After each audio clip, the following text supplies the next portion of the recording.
जिस प्रकार घड़ी के कांटों को धुरी पर घुमाने के लिए केंद्रक होता है, ब्रह्मांड के कार्यों को सुचारू रूप से चलाने के लिए प्रधान होता है, उसी प्रकार इस संगोष्ठी और इस सम्मेलन के मुख्य अतिथि का होना, इस धुरी के केंद्र पर हो करके इन समस्त कार्यों का निष्पादन करना यह महत्वपूर्ण कार्य है।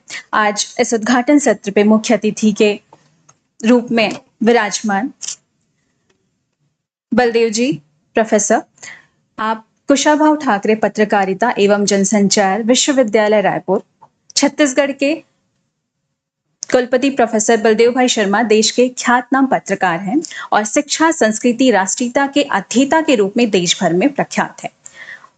उत्तर प्रदेश के मथुरा जिले के गांव पटलौनी में जन्मे प्रोफेसर शर्मा भारत सरकार के मुख्य संस्थान नेशनल बुक ट्रस्ट इंडिया के कई वर्ष अध्यक्ष रहे हैं, जहां उन्होंने देश भर में पुस्तक संस्कृति के उन्नयन के लिए कई विशेष कार्य किए और न्यास को एक नई पहचान और प्रतिष्ठा दिलाई। 4 दशकों से अधिक समय में वे एक सक्रिय पत्रकार की भूमिका निभा रहे हैं। प्रोफेसर शर्मा दैनिक भास्कर, अमर उजाला, दैनिक स्वदेश, नेशनल दुनिया और राष्ट्रीय साप्ताहिक पंचजन्य के संपादक रहे हैं।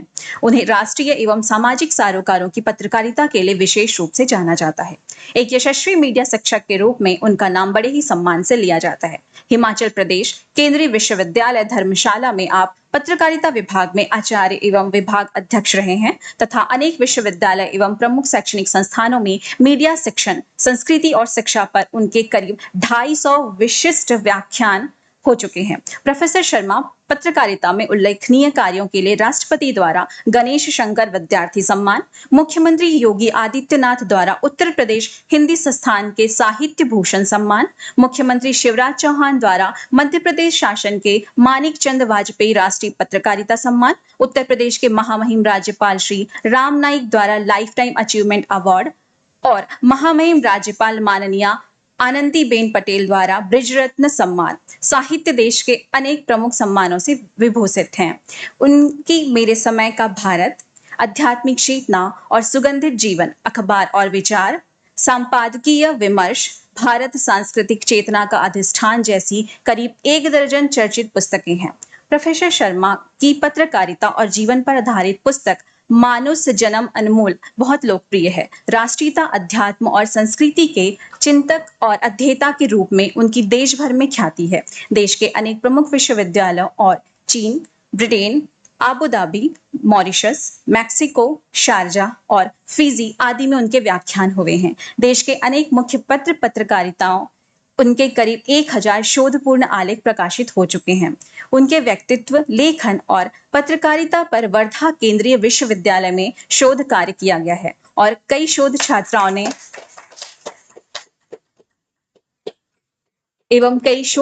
ने अपने शोध कार्य में उनकी पत्रकारिता का केस स्टडी के रूप में विशेष उल्लेख किया है। इंदिरा गांधी विश्वविद्यालय रेवाड़ी, हरियाणा द्वारा उन्हें मानद डॉक्टरेट उपाधि से सम्मानित किया जा चुका है। प्रोफेसर शर्मा को संस्कृति मंत्रालय, भारत सरकार की वरिष्ठ अध्येता वृत्ति अर्थात सीनियर फेलोशिप भी प्रदान की गई है। अतः इन्हीं प्रभावी परिचय के साथ आज के महानुभाव के बीच के रूप में हमारे बीच मुख्य अतिथि के रूप में विराजमान प्रोफेसर बलदेव भाई शर्मा जी को उनके आशीर्वचनों के लिए सादर आमंत्रित करते हैं।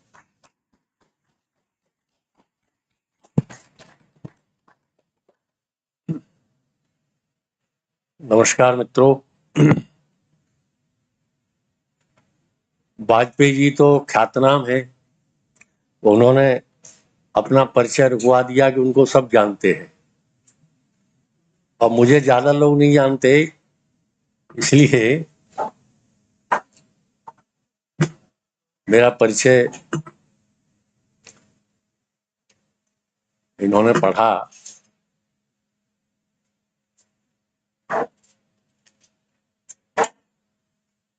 इस विश्वविद्यालय के माननीय कुलपति आदरणीय मुकेश वर्मा जी, मुख्य वक्ता आदरणीय वाजपेयी जी,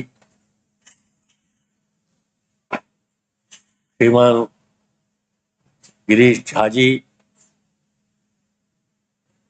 रावत जी, बंधुवर संजय जी और उपस्थित मित्रों, बहुत महत्वपूर्ण कार्यक्रम है और मैं तो वर्षों से पढ़े लिखे लोगों के बीच रहता हूं, विद्वानों के बीच भी रहने का अवसर मिलता है, पर भाषा के प्रति जो दृष्टिकोण है सामान्यतया कि क्या फर्क पड़ता है, हम भाषा को सही रूप में सीखें, प्रयोग करें, अपने स्वभाव में लाएं। सामान्यतया पढ़े लिखे लोगों में ये वृत्ति है ही नहीं। भाषा ही हमारा हथियार है और वो हथियार ही कमजोर है तो हमारी पढ़ाई लिखाई विद्वता अर्थ का अनर्थ कर सकती है। अभी मनोहर रावत जी ने और आदरणीय झा साहब ने जो वैज्ञानिक दृष्टि भाषा को लेकर अपने आयोग के माध्यम से विकसित की जा रही है, उसका बड़ा महत्वपूर्ण उल्लेख किया और आदरणीय वाजपेयी जी ने उसको जो एक आध्यात्मिक पुट दिया है, तो भाषा के महत्व को हम समझ सकते हैं। भारत में संपूर्ण चिंतन, चाहे वो शरीर का हो, मन का हो, बुद्धि का हो, समाज का हो, जीवन का हो, बहुत वैज्ञानिक है। इतना जटिल बना दिया है कि अंग्रेजी के बिना विज्ञान समझ में नहीं आता, पर भाषा की समझ इसको नहीं है, इसलिए उस योग्यता का प्रतिफल इसको उतना मिलता नहीं है। उन्होंने पोस्ट कार्ड लिख दिया है राजी खुशी का शादी के बाद ससुराल में। अब तो पोस्ट कार्ड चलते ही नहीं है, नई पीढ़ी के लोग तो पोस्ट कार्ड जानते भी नहीं होंगे, अब तो व्हाट्सएप पे ही सब चिट्ठी लिख दो। उन्होंने लिख दिया, प्रिय बेटी सूखी रहो। लड़की ने पढ़ा, बहुत ये महत्ता है। आप जरा भी नुक्ता इधर से उधर कर देंगे, अर्थ का अनर्थ होगा। ये हमको सीखना पड़ेगा। एक और महत्वपूर्ण बात जो मैंने सीखी, हमारे दिमागों में उस औपनिवेशिक प्रभाव से बहुत सारे शब्द ऐसे घुसा दिए गए कि हमारी सामाजिक जीवन पद्धति ही विकृत हो गई। एक प्रोफेसर अग्रही है, उन्होंने एक बहुत महत्वपूर्ण किताब लिखी है भाषा विज्ञान पर, और उन्होंने पूरा काम उन शब्दों पर ही किया है कि किन शब्दों ने हमारी जीवन शैली को, हमारी सामाजिक मानसिकता को विकृत कर दिया। दो उदाहरण आपको दूंगा। उन्होंने लिखा है कि स्मार्ट और इंटेलेक्चुअल, ये दो शब्द बहुत खतरनाक है। लेकिन किसी को आप स्मार्ट कह दो, गदगद हो जाए, आप बड़े स्मार्ट हैं। स्मार्ट ड्रेस से भी हो जाता है, स्मार्ट बुद्धि से भी हो जाता है। घर में आप जाएं, बच्चा है, अरे अंकल आए हैं, पोएम सुना दो, राइम सुना दो, बच्चा नानूगर कर दे, थोड़ा सा सुना देता है। तो जो अतिथि आए, अरे बड़ा स्मार्ट बच्चा है आपका, तो बच्चा एकदम गदगद हो जाता है। ऐसे ही पढ़े लिखे आदमी को आप बोल दो बहुत इंटेलेक्चुअल हो आप, और छाती तन जाती है उसकी, 56 इंच की हो जाती है। लेकिन उन्होंने लिखा है कि ये जो दो शब्द हैं, ये समाज विरोधी शब्द हैं।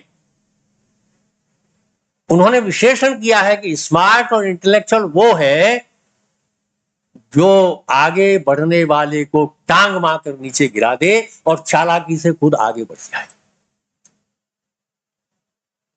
वो स्मार्ट है, वो इंटेलेक्चुअल।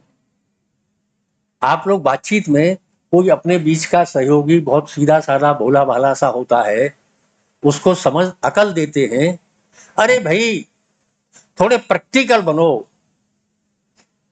दिल से नहीं दिमाग से सोचना सीखो, थोड़े स्मार्ट बनो। स्मार्ट बनने का मतलब हमारे अंदर जो क्षमता नहीं है, क्षमा करें आप मुझे, ये व्याख्या की है उन्होंने, उसके बावजूद हम क्षमतावान व्यक्ति को धक्का मार के आगे बढ़ जाएं, ये स्मार्ट होना है। उन्होंने कहा कि भारत का जो शब्द है वो है विवेकशील होना, विवेकशीलता में परोपकार का भाव है, और स्मार्ट और इंटेलेक्चुअल में इंडिविजुअलिटी है। मेरा फायदा, मेरा लाभ, मेरी होशियारी, विवेकशील बनो। गुरु नानक देव ने एक बड़ा सुंदर शब्द लिखा है। उस शब्द में पहली पंक्ति है, विद्या विचारी ता परोपकारी। विद्या विचारवान बनाती है, विवेकशील बनाती है, और परोपकार के भाव से जीना सिखाती है। ये भारतीय शिक्षण पद्धति, शब्दावली और भारतीय चिंतन परंपरा की वैज्ञानिकता है। तो उस पक्ष को भी हमें, अभी जैसे वाजपेयी जी ने कहा कि शब्द तो ब्रह्म है। ब्रह्म होना माने क्या है?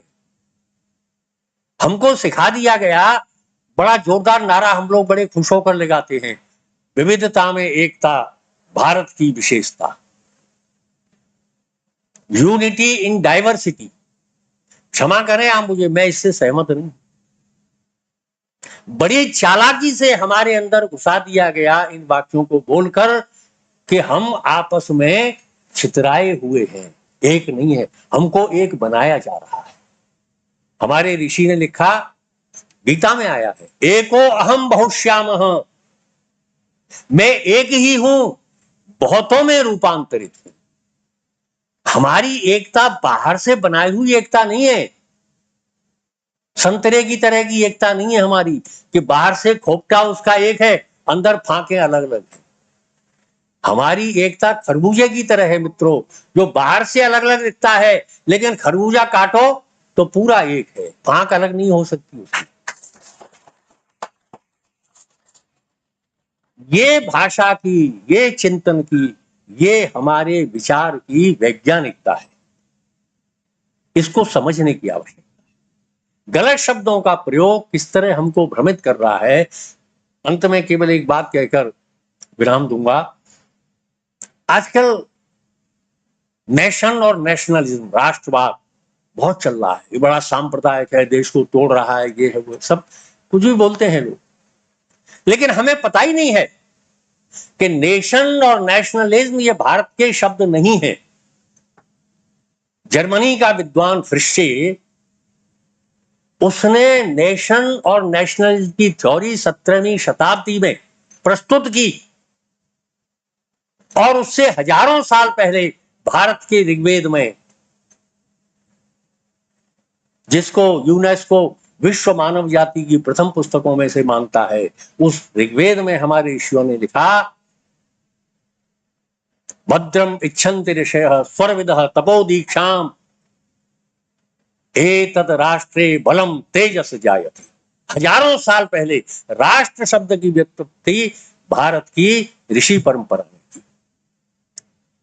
और ये जो राष्ट्र है हमारा, स्वरविदः तपोदीक्षाम, विश्व के मानवता के कल्याण के लिए है, ये ऋषि ने राष्ट्र की संकल्पना दी।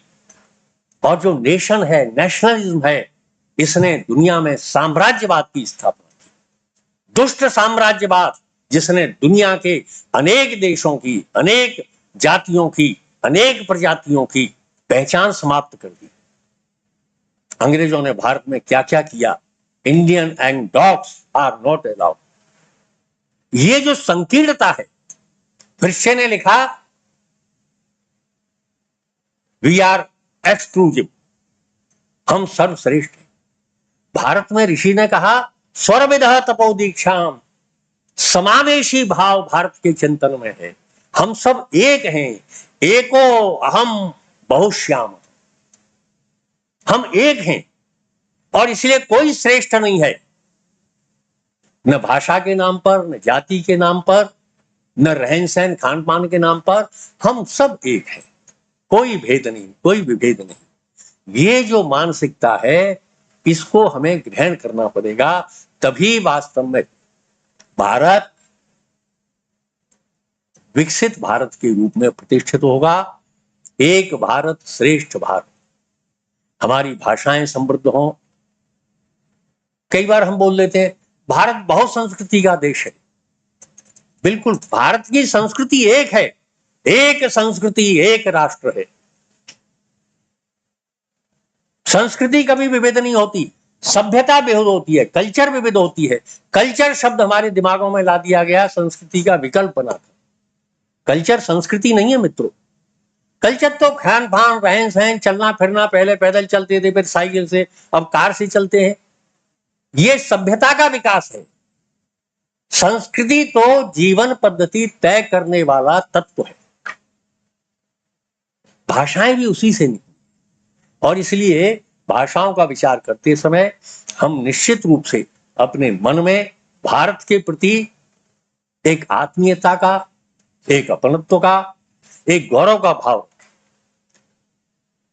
मैं कई बार बोलता हूं कि हमारी विद्वता तभी सार्थक है जब हम भारत को जाने, भारत को माने और भारत के बने। इस कार्यक्रम के माध्यम से ये भावबोध और सुदृढ़ हो, और आप सबने मुझे यहाँ अपने बीच आने का अवसर दिया।